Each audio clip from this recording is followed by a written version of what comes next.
everyone, and welcome to the Medium Frequency. Tonight, I am so excited and honored to have our special guest, Larry Eissler III, joining us. Let's go ahead and bring him on up. Hi. Hi, how are you? I'm doing really well. How are you? I'm great. Good. Well, let's dive right into it. Can Sure. you tell me, there's a lot of people that I've been talking to about you Oh and no. what you do, Oh no. and they're fairly new to the paranormal. Sure. So, can you tell me what first drew you into the paranormal? Okay. What drew me into the paranormal originally was proving that it was fake. I failed miserably. 16 years later, I think it is now, 15, 16 years later, I'm still doing it. Obviously, I did not achieve my original goal. Uh, Quite the opposite. Now I'm very in the firm believer category. Um, when I first got into it, I want to say it was the end of 2009. So yeah, just about 16 years now. Holy cow! I was on web forums, because this was long before paranormal Facebook. So you had to go to a website, a web forum to talk to people in the paranormal. And I got hooked up with a team on there. They got tired of me always, dismissing their stuff. And they're like, listen, you're going to go out with us and we're going to investigate. We're going to show you this is real. And I had a lot of first experiences that night. And here I am, still doing it. Wow. Yeah, that being able to turn someone who in the beginning is very much like in the belief that things are false, to have that like switch around is pretty amazing. Yeah. Um so what was the defining moment that confirmed to you that the paranormal existed within that, well, within any experience you've had? Well, a lot of the times, the simple things, whispers and EVP and EMF and that kind of stuff, it's very easy to explain that stuff away.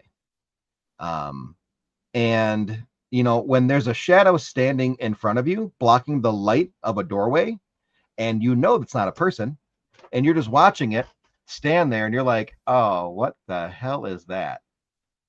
Okay, it's still there and it's gone. It just disappeared without moving. It gets to the point where you're like, I can't explain this anymore. Like, ah, ah. and Yeah, I and mean, that makes everything sense. looks different from now on. Right. So, So, with the paranormal, how do you perceive spirits or energies? Do you usually see them through sight or sound, emotion, vibration, or is it like an intuitive thing, or is it all combined for you? it's mostly all combined. If I had to pick one, it'd be intuitively. Um, it's one of those things where it's like you're kind of looking around the room and you're like, ooh, I don't know what that is, but that's bad. I don't like that. Or like, oh wow, something's really nice over here. I like this spot. And then slowly, other things will start popping up. You'll see the shadows, you'll see the little streaks of light, sometimes hear things, but most of the time it's just a reaction from my body of, ugh, I don't like that. Most of the time it's I don't like that. Most of the friendly stuff, they're just like, oh hey, I'm here, I'm gonna talk to you, and then they don't mess with me. It's the dark stuff that's like, hey buddy, eh. They like to mess Yep. with me. Have you ever tried using your body as a pendulum when you've gone into different locations before? I haven't, but I've watched my friend Diet do it. And it's very fascinating.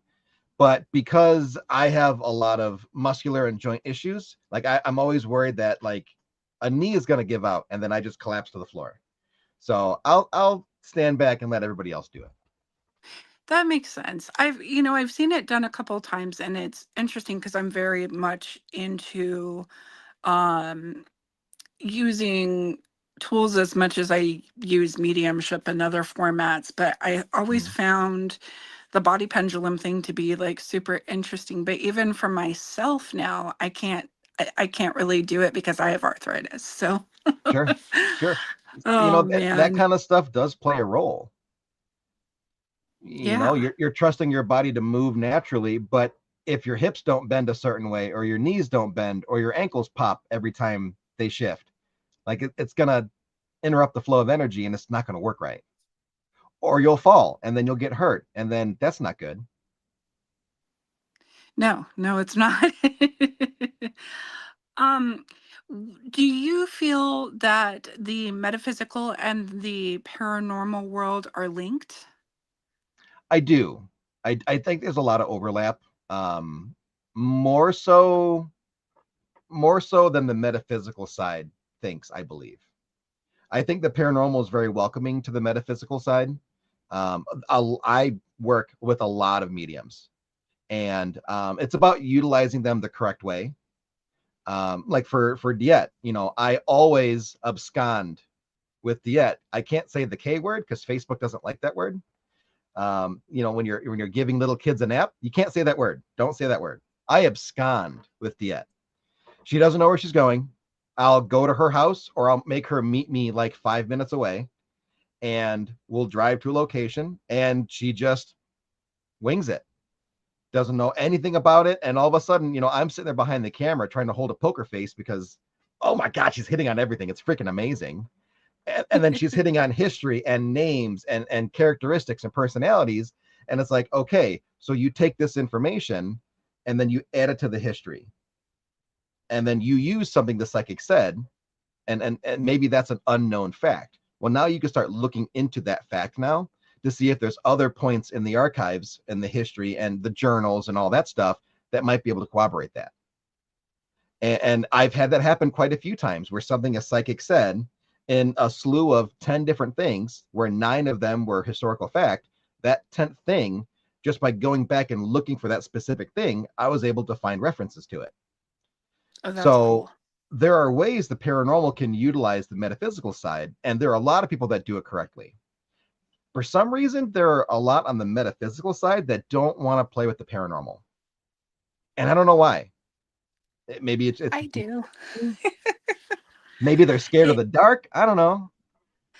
I think it's because a lot of people in the metaphysical communities, there are some of us that do paranormal, obviously, but then Mhm, there are some of us that kind of withhold from that because we've either seen teams that have utilized things incorrectly, or mhm. our gifts are taken advantage of, or Sure, it might even be like our systems of belief that end up being um within a group setting where like we don't have the specific capacity to be able to be involved with those because of guidelines. But sure, I think that the paranormal and the metaphysical really should be more combined, and that's why I wanted to start this show to begin with. sure. I think for those on the metaphysical side that are a little hesitant, my question would be, if you're buying a brand new car and you test drive the first 2 cars out of 5, and you don't like those 2 cars, are you just going to walk for the rest of your life now? No, find a different car, find a different team, find somebody else to work with.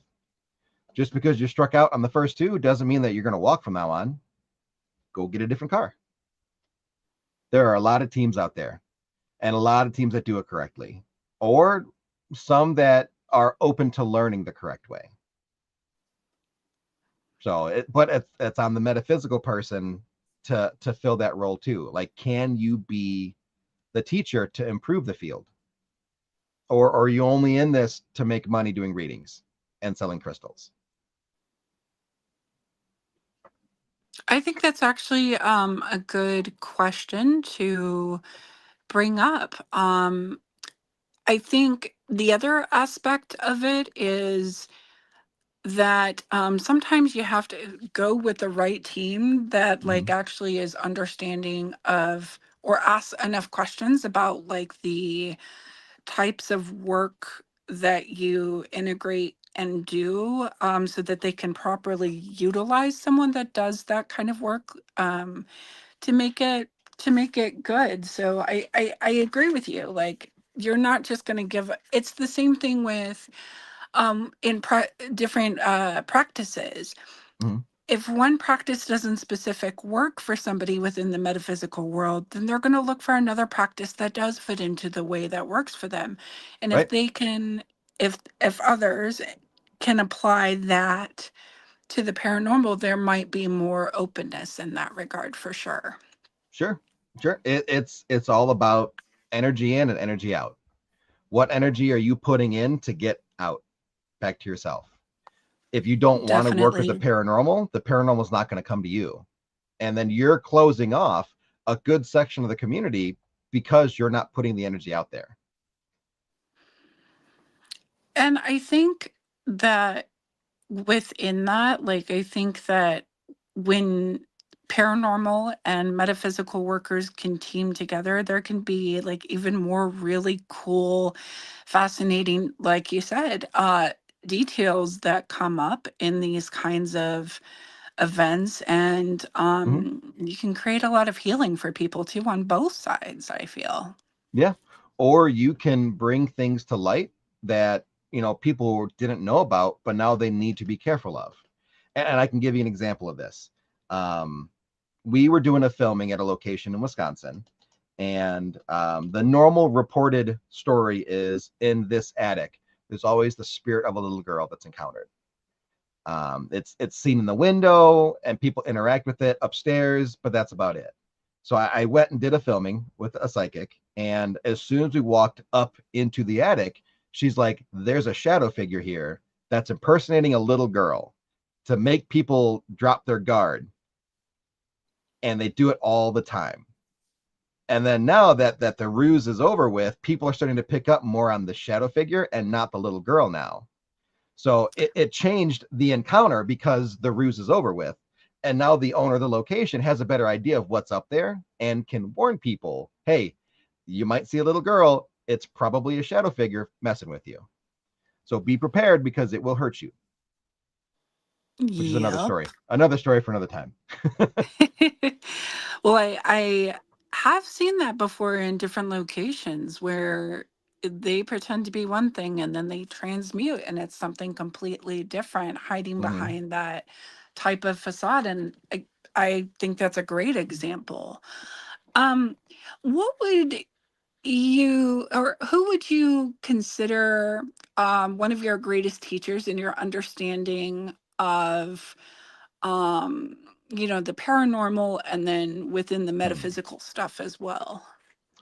Metaphysical side, Diet, 100%. Hi, Christine. Absolutely Diet. She's been telling me for years, you've got gifts, right? I'm like, no, the hell I don't. I am as sensitive as a rock. She was right. Hmm.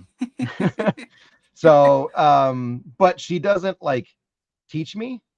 She waits for me to come to her, and then she goes, okay, let's discuss this. And then all of a sudden I go, oh, I got learned it did. Okay, well, but she is an actual like metaphysical teacher though. Like she actually does do that. But with me, she it's more about when I approach her of like, hey, I'm confused. What happened? What happened to me? And then she explains it. I'm like, oh, I got the juju powers, don't I? Oh. On the paranormal side, that's a little tougher. Um, I don't really have anyone that I look up to as a mentor for the paranormal. I have a lot of friends that I look up to. And I'm always, bouncing things off of them. Or they're like, hey, have you thought about this? Dave Schrader, Chris Fleming. I bounced a few things off of Shane Pittman. My friend Taryn, her and I talk all the time. Like there's people that I'm friends with that we have very open discussions, but not someone that, like straight up like, hey, let's sit down. I'm going to teach you how to do this kind of thing. Um, a lot of times I just kind of figure stuff out as I go. That Like makes sense. for example, everyone always asks me like, what is the one piece of equipment you would always have with you? And I'm like, can I answer that it's a kit? I'm like, yeah, go ahead. Okay. Spirit box, JBL speaker, deck of cards.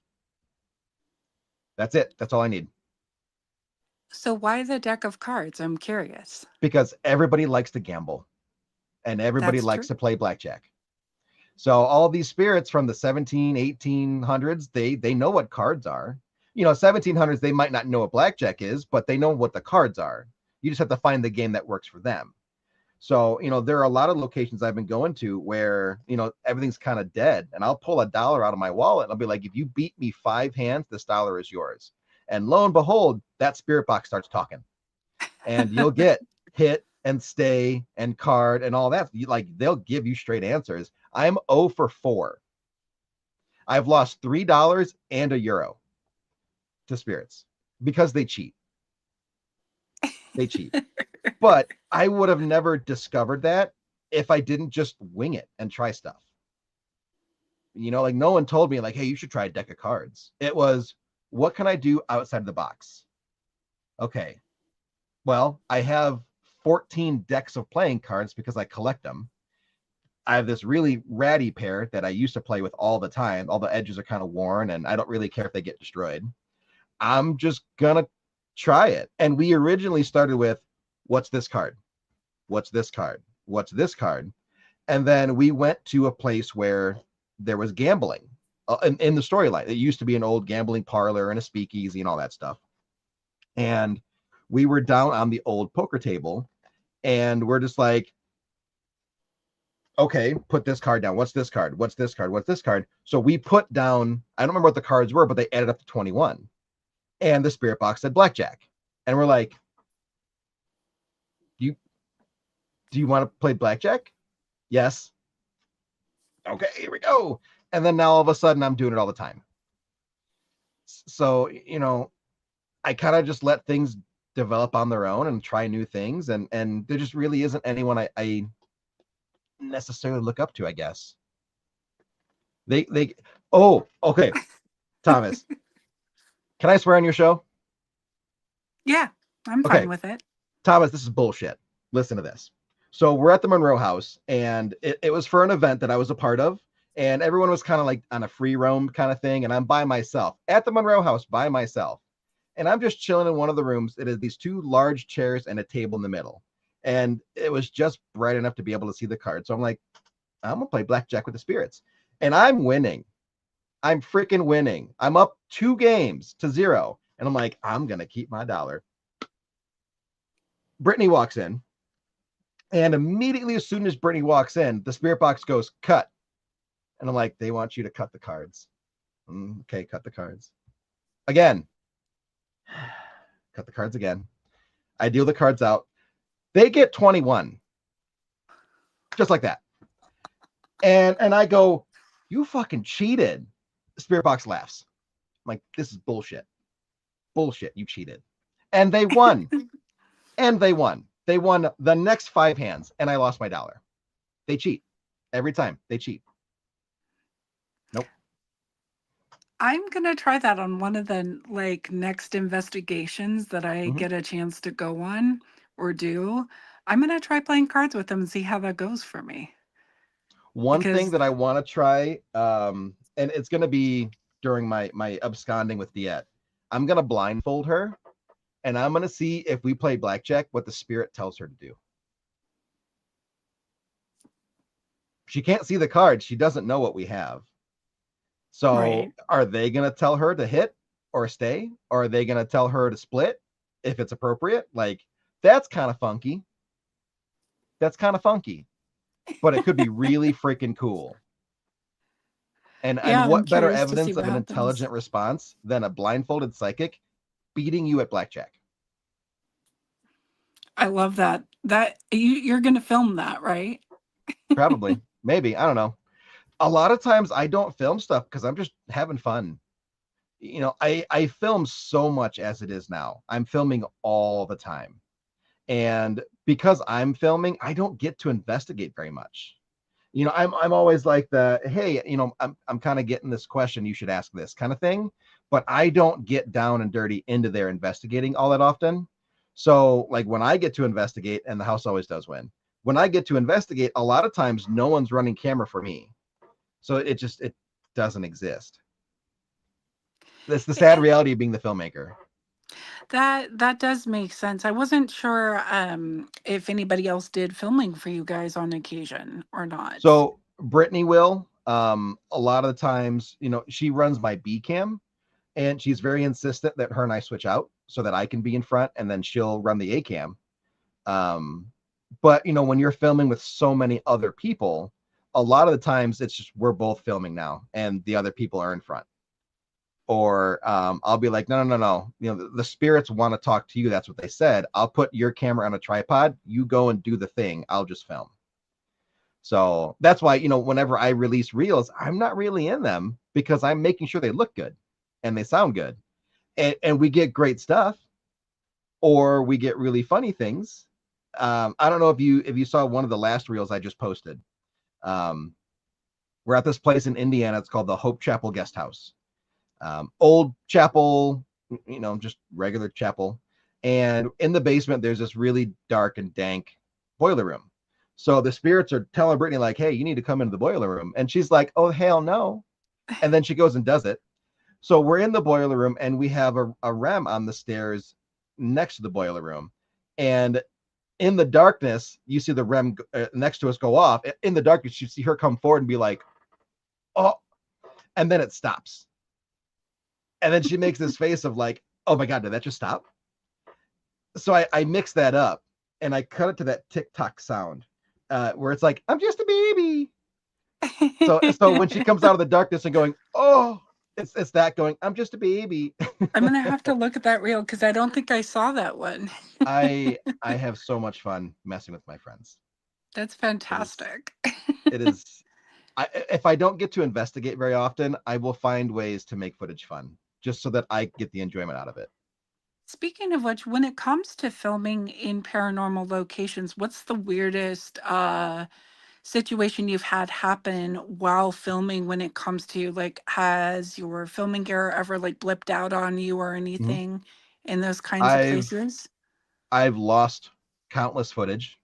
I've so some cameras, it's got like a hard button to push. That's how Hmm. you start and stop it. There's no other way to start and stop. I've literally been sitting there and I heard the camera go beep because something pushed that button. And I'm like, the hell, man, you just turned my camera off. I've had SD cards be corrupted to where the whole card's garbage now and all the footage is gone. Um, when we were filming our last episode of Expedition Entity at Broadhead Manor, we were on the third floor, which has some dark, spooky stuff. There is a shadow up there, and he's a jerk. I have this big vest, and it's got this big like waist pad, and in right where my kidney is, I felt a finger do this, but it Ooh. was covered by like 5 inches of waist pad. So like, how did something get into there, going through my vest and all this other stuff? Like a ghost. It had to be a ghost. So, and then I'm sitting there holding the camera, like, going down. Oh no. Somebody hold the camera before I drop it. but, That's uh, funny. but stuff like that happens all the time, and you got to think, when you're in front of the camera, it's you, one other person, maybe a third person. You're all kind of huddled together, right? Who's standing alone in the darkness? The camera guy You.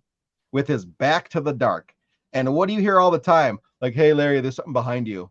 Fuck. Please don't hurt me. Just look at the camera screen. You can check this out too. Isn't that really cool? Yeah, don't hurt me.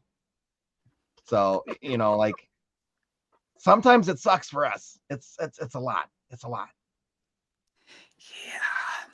Actually, Nathaniel had a really good question. Yeah. What's your favorite location that you've ever been to? If you had to name like one out of the many. Oh no. This could insult a lot of my friends. Um so Broadhead Manor is always my go-to no matter what. I will always say Broadhead Manor. I always support Broadhead Manor and Bill and Ron. Um they're always my go-to. Aside from that, we just started investigating the Hope Chapel Guest House in Indiana. We're going to be going back there a lot. That one will be a favorite if it's not already a favorite. That place is really, really awesome. I really like the Rhodes Hotel. Waverly is a given. Everybody likes Waverly. Um, Yeah, yeah. I mean, I don't really have many other favorites. Like they're all cool, and they all have unique stories and very characteristic spirits with characteristics of their own. But yeah, for favorites, it be Broadhead really, because I know anytime I go into Broadhead, I'm gonna have a good time no matter what. I'm just gonna have a See, good time.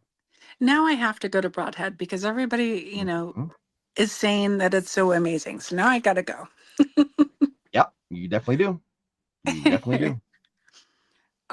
So another question that uh I have is, what is your opinion on the difference between a haunting and an energetic imprint or residual echo in your experience thus far? So the textbook answer would be intelligence. Mhm. Residuals and imprint, there's no intelligence there. They're not going to interact with you directly. You might capture them doing something, but you're never going to get like the straight response. Now, whether or not something is residual and how it physically exists, that one's a little bit harder. I don't know how to explain that because thermodynamics doesn't allow for energy to just sit stagnant for 200 years. That's true. Like it doesn't work that way. Like a tree stump isn't going to hold energy for 200 years. But for some reason, we see the same ghost walk past that tree stump for 10 years as we're capturing it. Why? I have no clue. I have no clue. It probably breaks the laws of physics, or we just don't understand yet. So I tend to lean more to the textbook answer because I can't explain it any other way. I just know that it residual doesn't work scientifically. I just don't have a way to explain it otherwise. That makes You know. sense. Um, okay. Let's see here. Well, that actually answers the question, one of the questions, because one of the other questions that I had written down was, do you believe that all paranormal manifestations are conscious, or can energy act on autopilot? But you just answered that pretty much. So we did have one case back in the day before we got into film and all that stuff. We did residentials, and we had a case where this woman had some bad things happen to her when she was younger by some older male relatives, and Hmm. she bottled it up, and she created this really nasty negative energy manifestation that when her husband, when they got married, moved in with her, all of a sudden, lo and behold, he started getting attacked all the time, and it would exhibit poltergeist activity, opening cabinets and throwing stuff and stuff like that, but only when she was there. So he's like, I think I've got a poltergeist, and I'm like, well, unless your wife is 14, 15, 16, it's not really a poltergeist because those tend to be with adolescent young girls. Your wife is 32, so that doesn't really fit the mold. So we started talking to her and trying to experience the stuff that was happening. And it would only happen when both of them were in the house. If he wasn't there, nothing would happen. If she wasn't there, nothing would happen. If he was there trying to cuddle up on her, all of a sudden the house went crazy. Oh, wow. And we found out through some time later, she started going to therapy and working through her issues. And the husband found out what had happened and he was helping her and all that stuff. It went away on its own. So through the help with another psychic that I was talking to, she kind of clued me in of this was a negative energy manifestation that was feeding off of her. It was never sentient, but it was absorbing so many of her emotions, it was able to enact those emotions, primarily anger, and move things and open things and attack her husband as if it were a poltergeist, but for a 32-year-old. So, was it a conscious thing? No, I don't think so. I don't think it was conscious. It was replaying emotions and using the energy to be able to manipulate things. Was it residual? Also no, but it was kind of something in the middle. So, even the textbook answers don't account for everything. I would agree with that. I have had specific residential home where I had something similar happen along those lines with a younger girl that had manifested some things in that direction due to things that she went through that were traumatic, and her Mhm. mom had actually reached out, and some of the stuff didn't make sense until we went to the actual location and we were able to pull it together. So I've seen it myself, but I've heard about that kind of thing multiple times from different people. Yeah. So I do believe it very strongly. It just doesn't fit the textbook that we're all given. Everything's got to be scientifically proven. It's got to this, it's got to do that. No, it doesn't. Right. Because you can't make it. So stop trying to turn the paranormal into a lab science and accept that it's a psychology, parapsychology. Once you start applying the same metrics of psychology to the paranormal, it gets a lot easier for it to be scientific.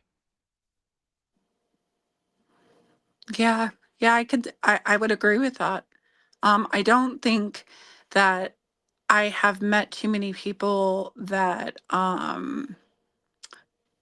well, until recently, I would say in years past that would have agreed in that statement, but Mm-hmm.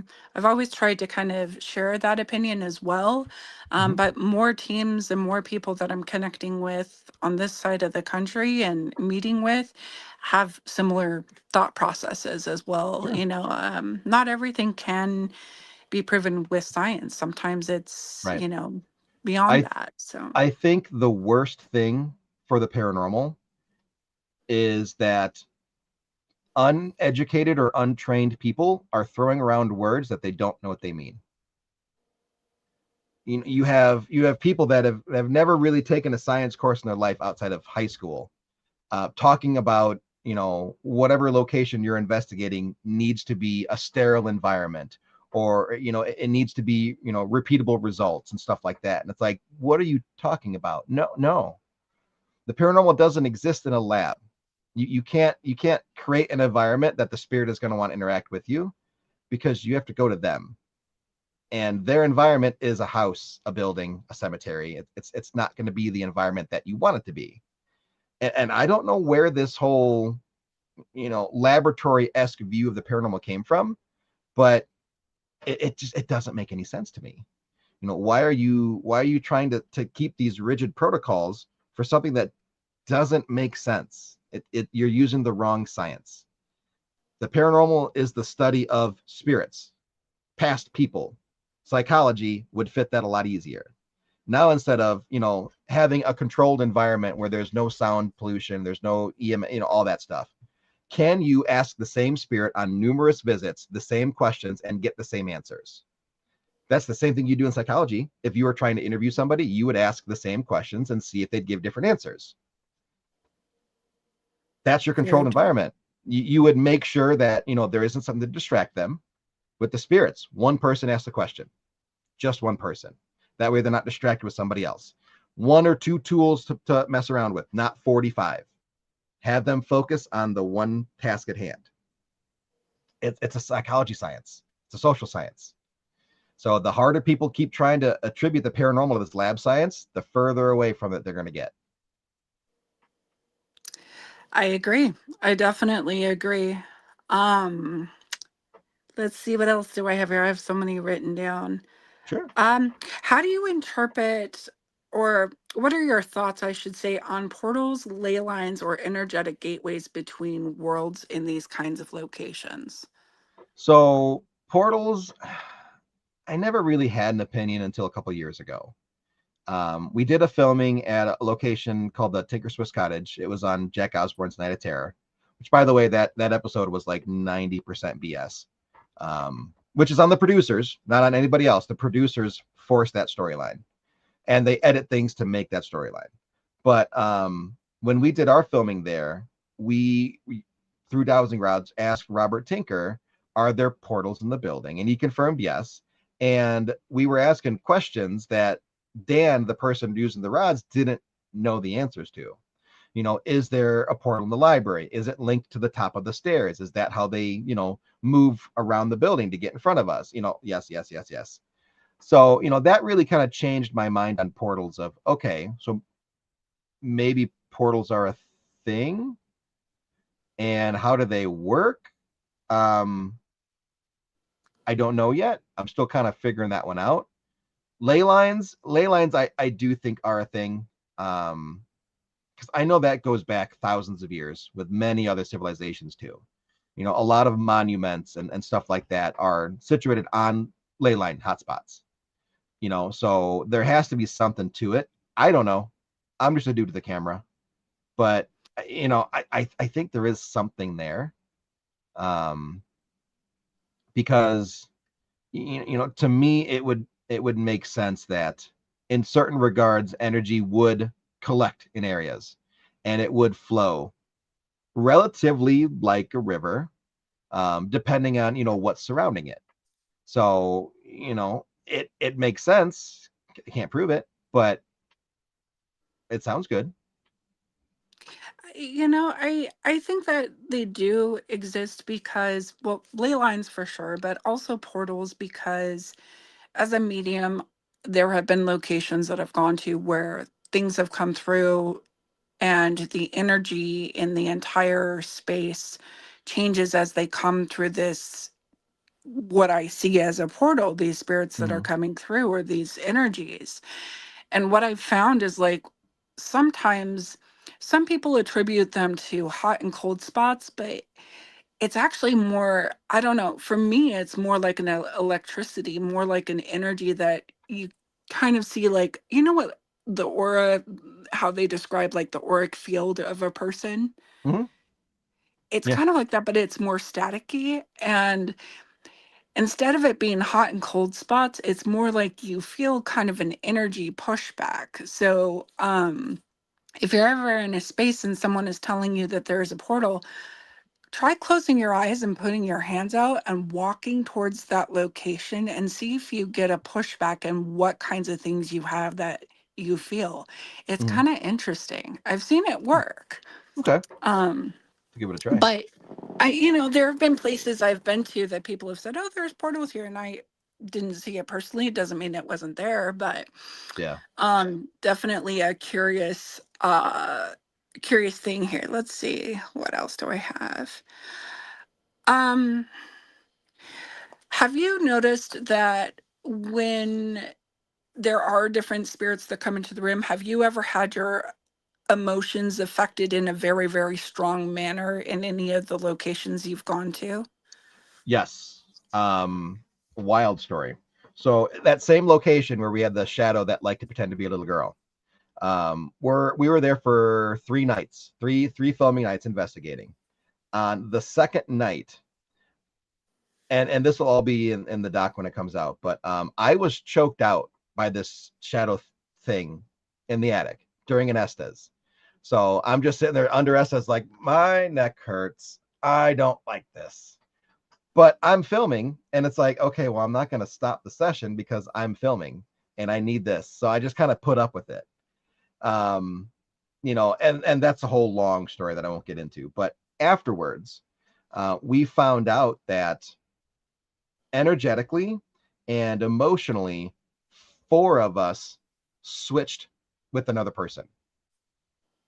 So normally I'm a very grounded person, very calm and very focused. I switched with Brittany, who is a little bit more like a bunny rabbit and a little bit more anxiety than I have. Not as grounding, but is very like bing, bing, bing, bing, bing all over the place. She became very grounded and very calm. 2 other people we were filming with, Mike and Jen. Mike is very calm, like I am, very grounded. Jen, as soon as a spirit gets close to her, she gets nauseous.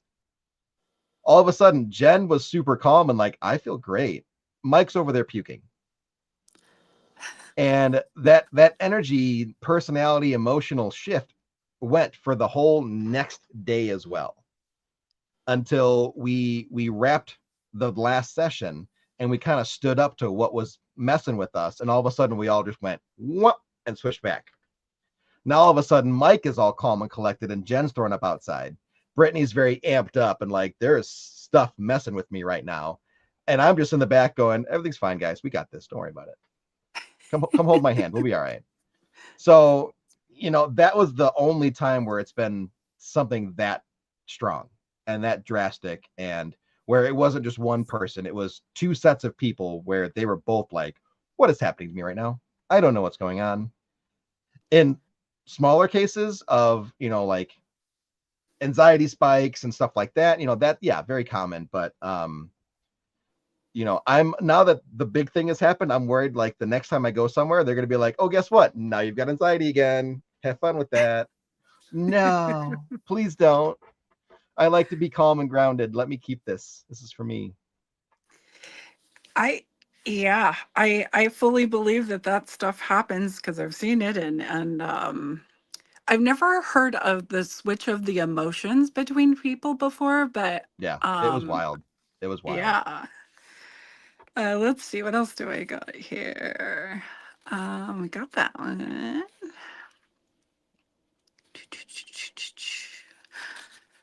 Well, I mean, here's one.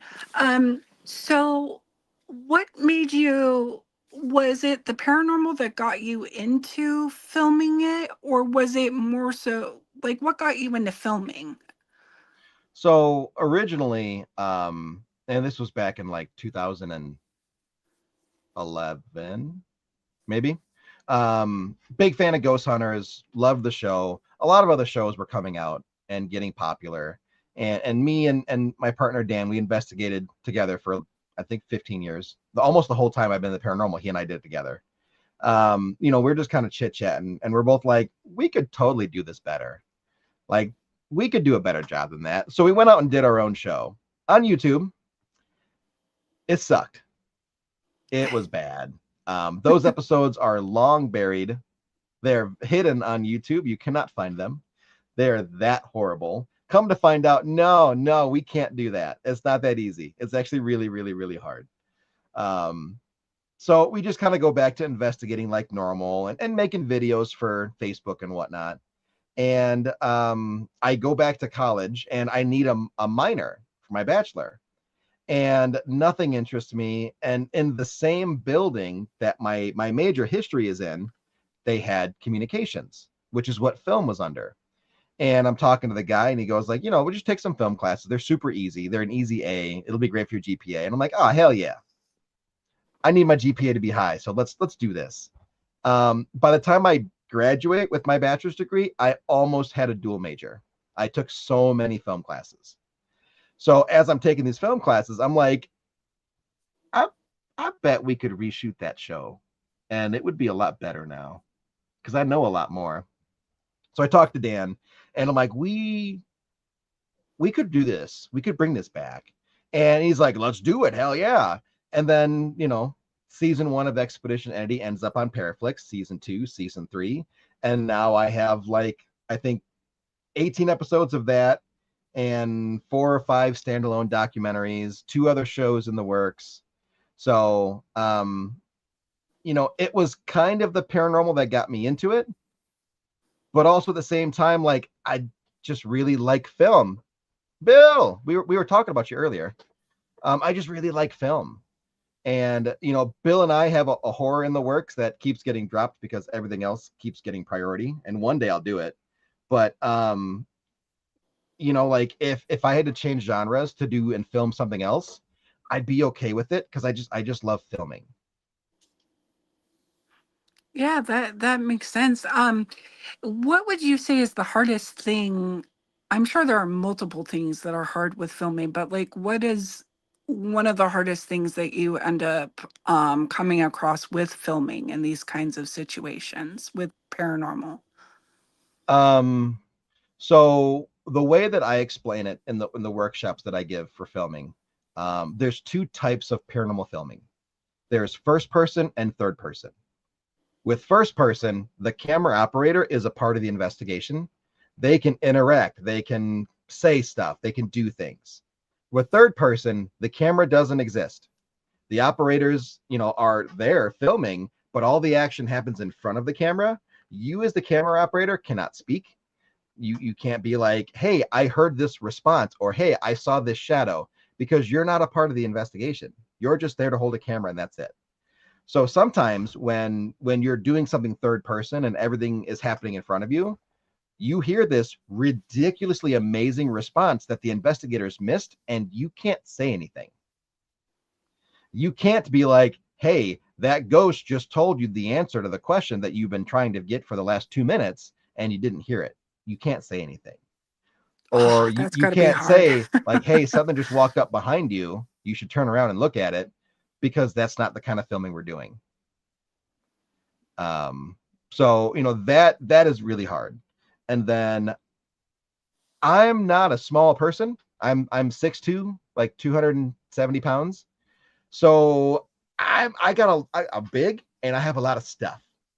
And sometimes when you're going through these old buildings, the doorways aren't made for someone my size to begin with. And then you start putting stuff on top of me, and I really don't fit. So, you've got these little 5 foot tall psychics who are just kind of dipping through the doorways. And I'm like, and trying to keep the shot still and straight looking forward while not trying to drop the camera or not trying to hit the wall or something like that. That can be really, really tough. So anytime we're in a location like Broadhead, where the ceilings are 12 foot tall, they've got double doors, it's just like, I love this. I've got so much room for activities, nothing's going to hit me, and then a ghost pokes me in the kidney. But I digress.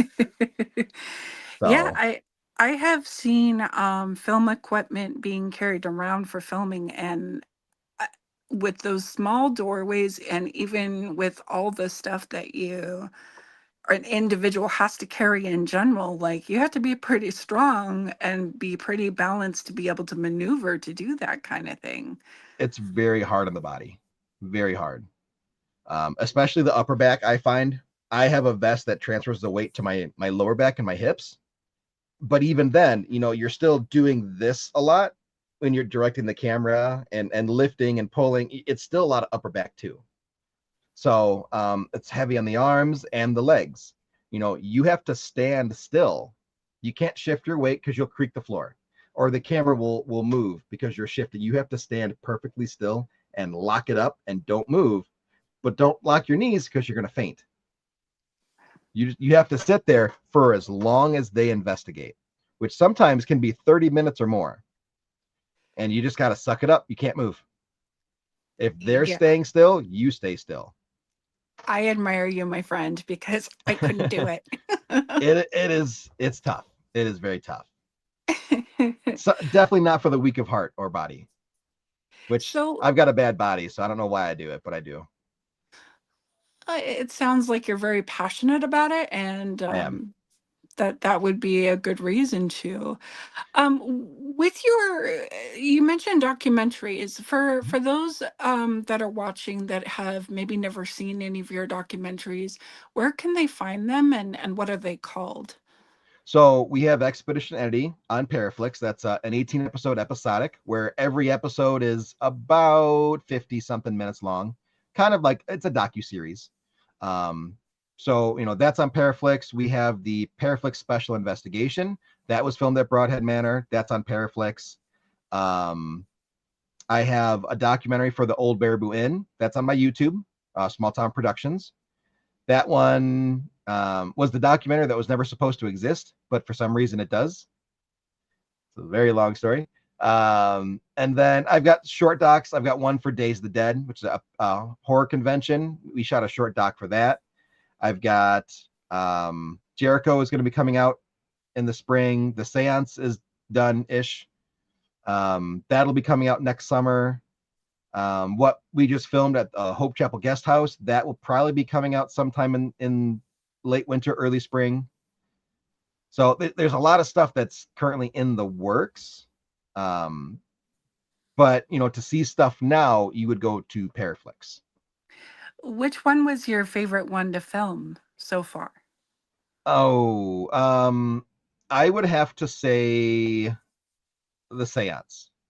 The Seance, it takes place at the Watseka Wonder House in Watseka, Illinois. It's the first documented spiritual possession in the country. So I want to say it's like 1868 or something like that. I mean, long, long, long time ago. Um, to make a long story short, Mary Roth, a teenage girl, passes away. And then sometime later, she possesses the body of a woman named Lorancy Venom, who is going through the same ailment that Mary went through.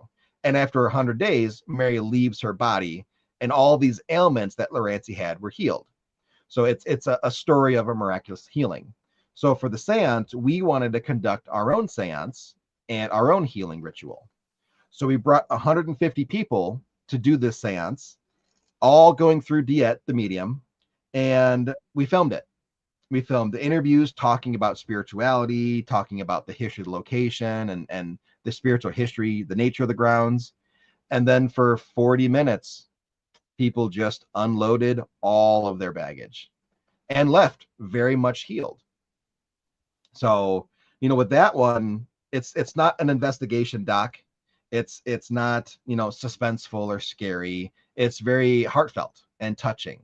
And some of the people that did do the early screenings, friends of mine that are involved in film, they were blown away by the colors in the interview, or the choice in music and the sound design and stuff like that, or how we did the set design for the seance.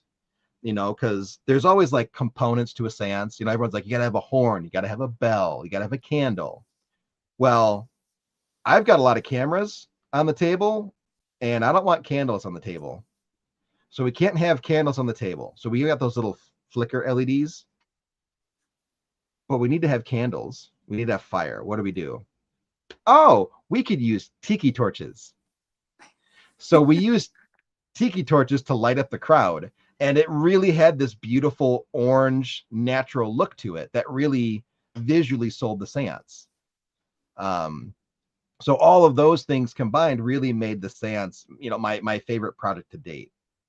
On the spooky paranormal side, that's going to be Jericho. There's some things that we shot in Jericho that will be coming out in the next couple of months here that blew me away. I can tease one thing because it's not a secret. We shot our interviews for the seance through the screen of a confessional booth in the church. Oh, that's cool. So your interview is you talking to the priest behind the camera. Oh, that is cool. That 100% all Brittany's idea. I got to give the credit where it's due. That was her idea. We set it up, we shot it, and that was like, oh my God, this is amazing. So that's going to be one of the highlights for that for me is getting those set up to see these dark confessionals with these LED flicker candles lighting their face as if it was real candles in front of them. That's That's going to be exciting. cool. And then people are going to get scratched and messed with and get burns on their back and all the fun stuff of a paranormal doc. All the things. all the things. But then you got these beautiful moments of interviews and confessional booths. So Speaking of Brittany, I noticed that you guys started, if I understand correctly, it's like a new team with yes, all of you, correct? Can you yes. tell us a little bit about how you all met each other? Oh Lord. And Okay. like how you came up with the name? I think it's a beautiful So name. I blame Bill for introducing me to Brittany and Michelle. It was a David Childers event, September 15th of last year. And it's like, hey, you should just come up and meet these guys. I'm like, all right. I got free time. And Brittany and I have been best friends ever since. So 100% Bill's fault. So Brittany and I, we met in September, started chatting more over the winter, started working on projects beginning of this year, and kind of just been going ever since. Along the way, I met Cindy, who is the other co-founder for our new team. She works at Waverly Hills as a guide, very, very good psychic medium, great investigator, kind of the third P to our P pod. We all have this, wait, how do I do it? There it is. We call that our spooklet tattoo, Oh, I our love that. spooky triplets. Uh-huh. So that the three of us are the spooklets. Met Beth, and then just kind of along the way met the others. Brandy is a very close friend of Brittany's. Jeff, I've investigated with, but also a good friend of Brittany's. And then Jen, who was on the team, she was on Expedition Eddie with me. She was one of my lead cast members. And then Mike, her boyfriend. So, and I've known Mike for a while because he had a Paraflix show as well. So we're all friends or kind of knew of each other. And when Brittany and I came back from Ireland, we wanted to kind of spin off from our original last group, Riverside Ira Paranormal, because what we wanted to do was a little different from what Rip wanted to do. We wanted to really lean more into the film side and the production side of things. I don't have time to do investigation events. Like, I have a lot of conferences, a lot of filming, like, I see you, Bill, love you. I just don't have time to be going all over the place to lead events. So, and that's kind of where Rip's at right now. They're doing a lot of events like that. So we spun off, originally me, Brittany, and Cindy. And we're just like, we're going to do our own thing. We're going to focus on filming and collabing with people. We're going to be looking to, hey, we're in Ohio for the weekend filming. I need 2 people. Who wants to come and film with us? Grab those 2 people, grab these 2 people, just bringing all these different people into collab with us because we can. So, we came back from Ireland, we're kind of chatting about it. And she gave me this list of all these names that she came up with. And one of them was From Ashes to Echoes. And I'm like, okay, that one's kind of cool. And then she came back and she goes, I really like From Ashes to Echoes. And I'm like, okay. Well, the funny thing is that the acronym for that is FAE, Fae. And one of her first experiences in the paranormal was a fairy. And we just came back from Ireland, which is very, very heavy in the Fae. So I'm like, okay, this is kind of fitting. And I'm like, technically, you don't acronymize 2, like short words like the and to and a. You don't put those as part of an acronym. But if you did, the acronym is also fate. So, like, it could be fate that we're all doing this. So we went with Faye. I made the graphic up, and we just kind of started growing and adding team members that were all friends. So now there's 8 of us, and we've got a couple different film projects planned. One we're already starting on. We're doing that for the Hope Chapel Guest House. And then a couple conferences have already reached out to have Brittany and I speak because they're excited that we're speaking together. When I was in Gettysburg, I had a presentation by myself. And Michelle was filming a live stream for the page, and Brittany was in the chat. And she was harping on me so bad. I mean, sorry, let me rephrase that. The banter between us was so awesome that the crowd was like, why isn't Brittany here? This is amazing. You should be doing this in person. Well, here we are. Now we're doing it in person.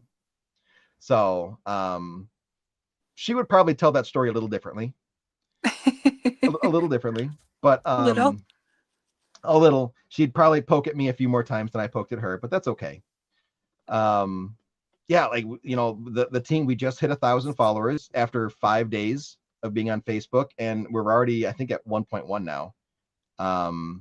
And I'm trying to pump out as many reels and photos and stuff as we can, because before too long here, we're going to be filming and we're going to be hitting major investigations as a team. And once all that stuff starts popping up, I won't be able to post the old stuff as much. So I'm really excited about it. I think it's going to be really, really cool. That's exciting. I can't wait to see what you and your team come up with in the future. Yeah, it's cool because everybody has a role that they like doing. Right. Like Brittany and I, we're good in front of the camera or behind the camera. Cindy and Beth, we're still working on in front of the camera. Mhm. Jen has done in front of the camera and behind the camera. Mike has done in front and behind. Brandy is a psychic medium. She was on 20 Days Haunted. She knows how to be in front of the camera. She's got this down pat. Jeff is a professional photographer, and he loves being a production photographer that takes photos behind the scenes.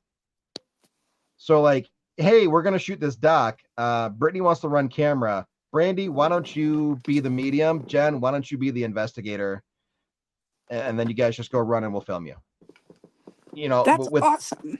team members that we have, we can just mix it up as much as we want. And then I'll be like, Diet, I'm absconding with you. Get over here. You're a part of the group now. Get in there. And then the collab. You'd be like, hey, let's have Brittany and person X from Tennessee. We'll do this session. And the next session in the other building, we'll have Mike and person P from Tennessee. You'll do that one. There's a lot of different things that we can do because everyone's comfortable doing their roles. That makes sense.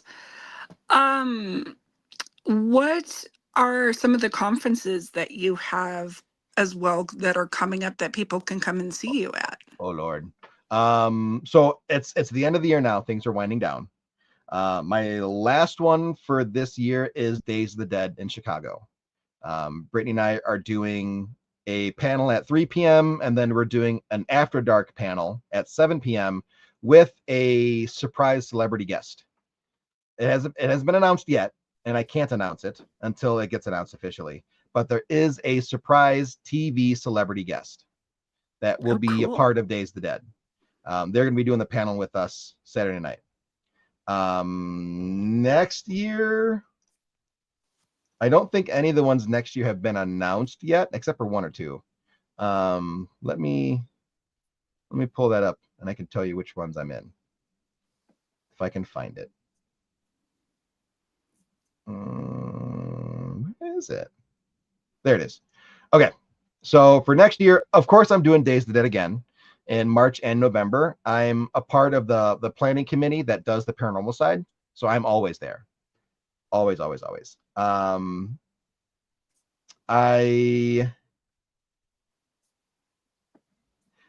doing an event in April with the Old Baraboo Inn in Wisconsin, April 18th. That'll be probably Brittany and I, and maybe one other person. And then I don't think it's been announced yet, but I'm one of the guests for CapCon, which is a cryptid con in northern Wisconsin. That one I'm looking forward to. And then, what is Larissa's called? I should know this, but I don't have it memorized. I know which one you're talking about, though. Yeah, I've drawn a blank on it. If I go to her page, I'm sure it'll be on here somewhere. Where is it at? I literally just saw it the other day because I'm a guest at it, and I should know that. And she's gonna be mad that I don't know the event that she's putting all this time into. Oh no, what is it called? The fact that you don't know what it is, but you know what it is like, see, it's not just her, it's I, not just me, it's her too. I think if anything, she would just tease us a little bit about it. But yeah, Oh, she would definitely tease me. I know yeah. it's something underground, and I'm drawing a blank so badly. I remember because at the event that I met you at in person at, Maine, yes. yeah, in Maine, for Maine Paranormal, she was passing out the flyers for them. Yes, yeah. There it is. The Underworld Culture Convention. That's it. See, I knew Underworld was in there. Underworld Culture Convention. I'm one of the guests there. I don't know in what capacity yet, but I am a guest. So that's pretty much it. I don't have a whole lot scheduled for next year because I have so much to do on the film side that, when I do an event, let's say it's a Friday, Saturday, Sunday event, and I have to drive 11 hours to get there. It is now a 5-day event for me. I have to leave Thursday and I get home Monday. And then usually there's some kind of recovery for me of a couple days. So that's really a week off from editing that I can't edit anything. I can't do any film work. I'm kind of busy doing other things. So, too many of those events and all of a sudden deadlines get approached really fast and not enough work is done. So I'm pulling back slightly for 2026 only because I have 3 really massive projects that they're going to need the time. So If people want to want to like keep up with what kinds of projects and things that you're doing, where can they best follow you or contact you? the best place is going to be Facebook. Same name as this. You got to make sure that there you go. Right there it is. The 3's on it. And then I've got a blue check mark. So, once you've got the name of the blue check mark, it's me. That's the best way to keep up to date with my stuff and then ask me questions. Just shoot me a message. It's fine. I have an Instagram. I'm not super active on it. It mostly just automatically posts the Facebook stuff, but I'm there. I recently just got my TikTok back. because I couldn't log into it for the longest time. So I'm starting to kind of regrow that and post more there.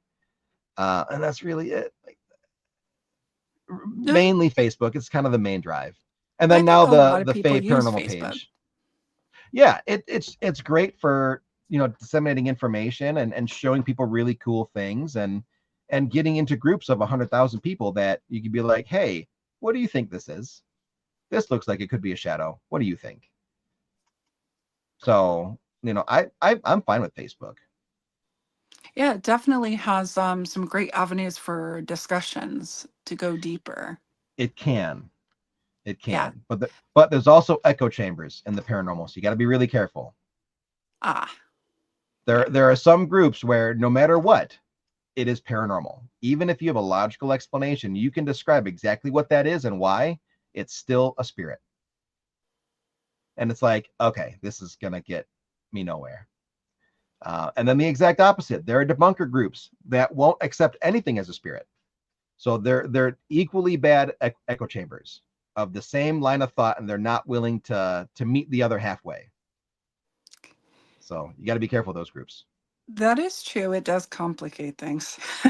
Yeah, you just got to do your homework and approach things, you know, very unbiased and level headed, and be like, okay, in this group, everything is a spirit. Nobody's willing to listen to a logical reason of why this is not a spirit. Maybe this group isn't for me. Yeah. Yep. I've been a part of a couple groups where the people just kind of like sit there and be all like negative every single time somebody posts something, and it's like, well, Yeah, why not dig a little deeper, you know? right. But well, cool. I really appreciate you being willing to come on the show and hang out with me. Sure. Gwen, go ahead and come back up if you've got a sec. Of course, I'm back here. Hi. Hi. Put my um, light on so you can actually see me. Oh, All there right, you yeah. are. There I am. All I saw was the glasses in the dark. Yeah. He kind of glows. Kind of Right. glares on. Yes, thank you for coming on.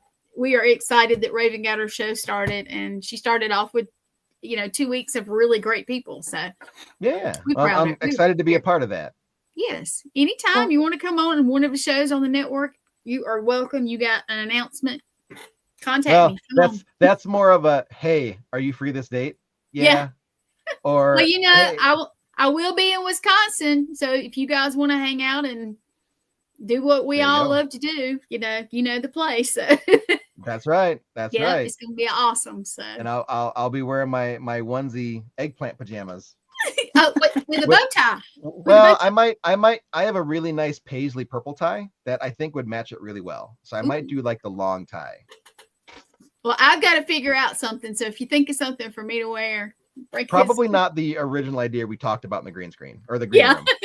Probably. Well, that was a joke. Maybe not that one. You Yeah, do you, but maybe not that one. Yeah, I know. No, I'll probably honestly because they pick at me because I'm from the South. They call me Southern Spice. That's a whole story. But Okay. yeah, usually I'm like cold, freezing. But I stayed up north and traveling so much. Now I'm back home and I'm sweating, and it's like Well, 40. So it's the building at that time will be like 45, 50 degrees. yeah. So I'm It definitely will gonna be have a cold. onesie. I've just got to pick out which one. Yeah, and then layer up underneath it. Yep, layer up.